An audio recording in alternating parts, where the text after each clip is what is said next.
Mr. Hussein, we know that you are Muslim. And we know that you Muslims do not drink fire water. But when you are appointed as a foreign service officer and you are posted abroad in a diplomatic mission, the government will provide you with a home in which to live. And you will be required, for fulfilling your job, you'll be required to keep alcohol in your home.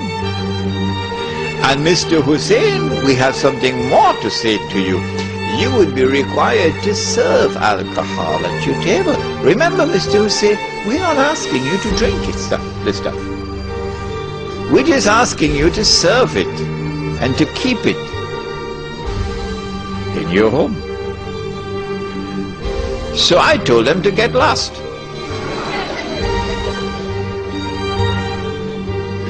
I'm not going to keep it in my home, and I'm not going to serve it at my table. So they responded, I got the job, but they never posted me abroad. I remained in the job for 5 years without ever getting a diplomatic passport. Because you got to make your first trip abroad. When you make your first trip abroad, then you get your diplomatic passport. So I never got a diplomatic passport. This is what you're going to have to put up with now. So your job that you're holding on to now, and you think you're secure, and with the salary you could pay the monthly mortgage, to which bank?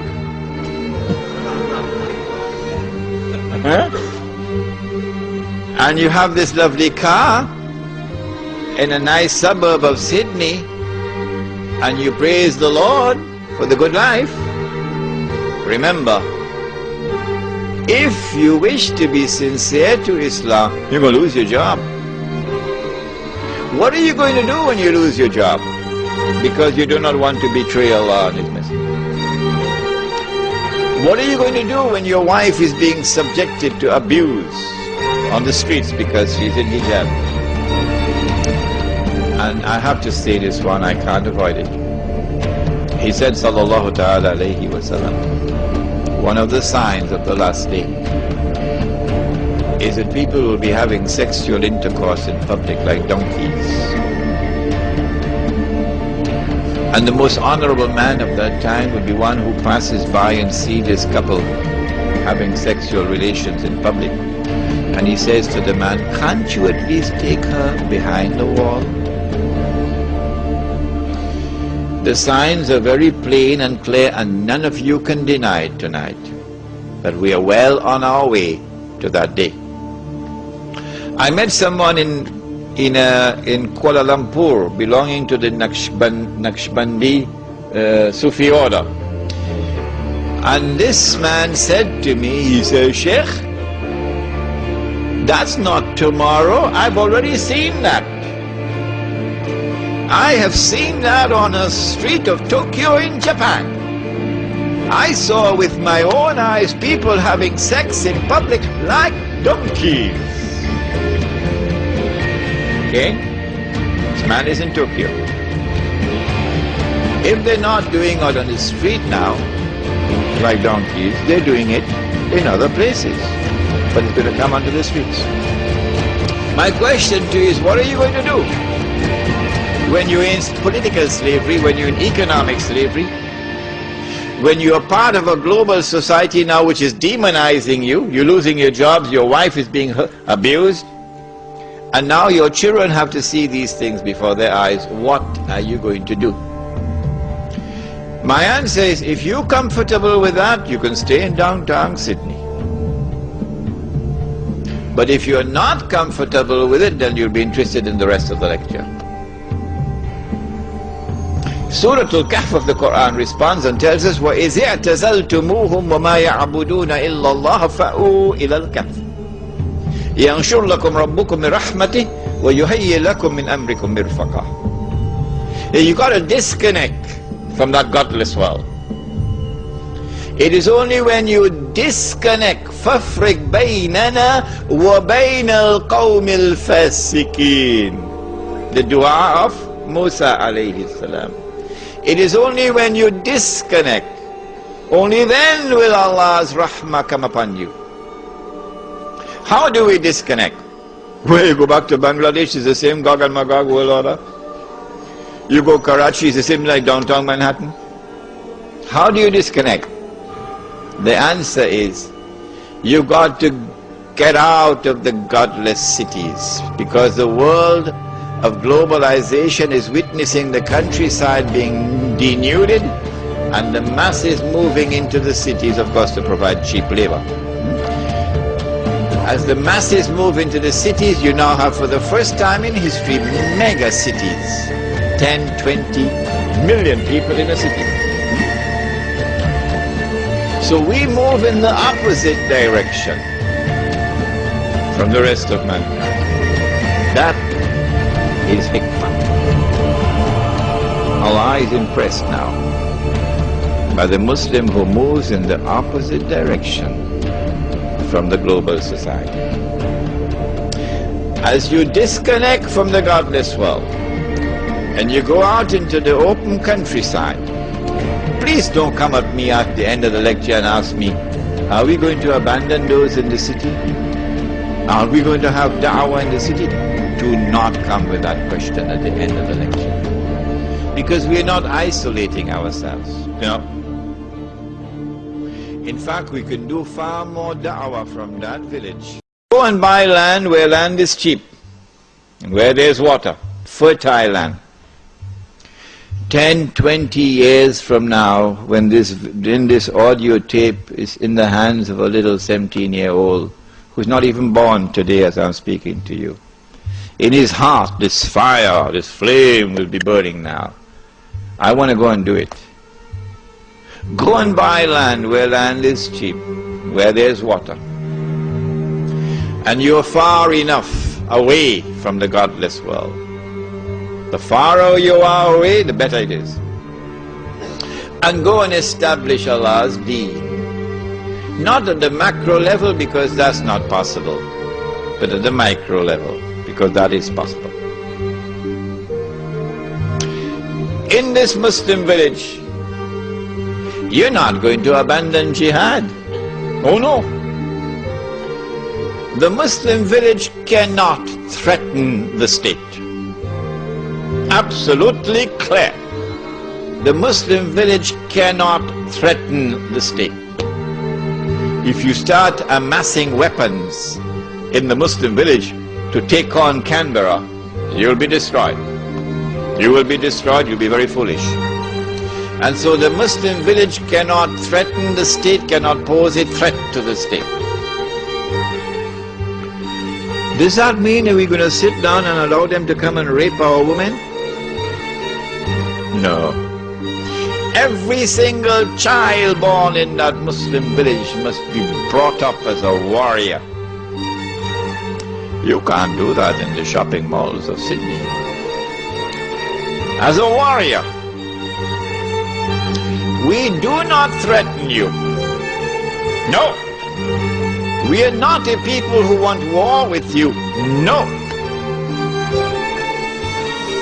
But if ever you make the mistake to attack us, and there is no way for us to retreat with safety and protect our women and children, you're going to have a fight on your hands. Because we will fight like you've never seen a human being fight before. Every single one of us will be a roaring lion of a man. Because we will say we prefer to die as men than to live as slaves. So for that you need military training. You need to build yourself physically, psychologically. At the same time, all of this preparation is not for the purpose of threatening the state or threatening anyone. The Muslim village must be one jama'ah, because that is Islam. So this is not going to be a Deobandi village, or a Tabligh Jamaat village, or a Barelvi village, or a Salafi village, or a Wahhabi village, or a Ahle Hadith village. You come help me with some more names. No. This is a Muslim village. For all full-time Muslims. All. Come, brother. And so the Sufi and the Salafi will live together as brothers in this village. On the condition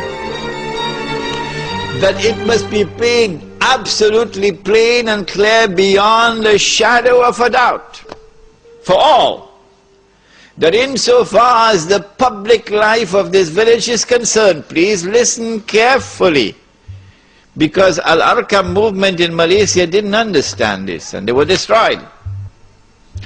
Insofar as the public life of this village is concerned, and insofar as the masjid is concerned, nothing will be allowed unless it is based on the Quran and the universally accepted Sunnah.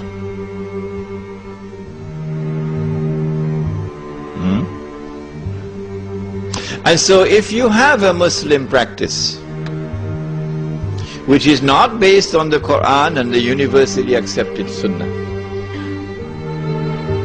and which is manifestly beneficial, like the halaqah of zikr, okay?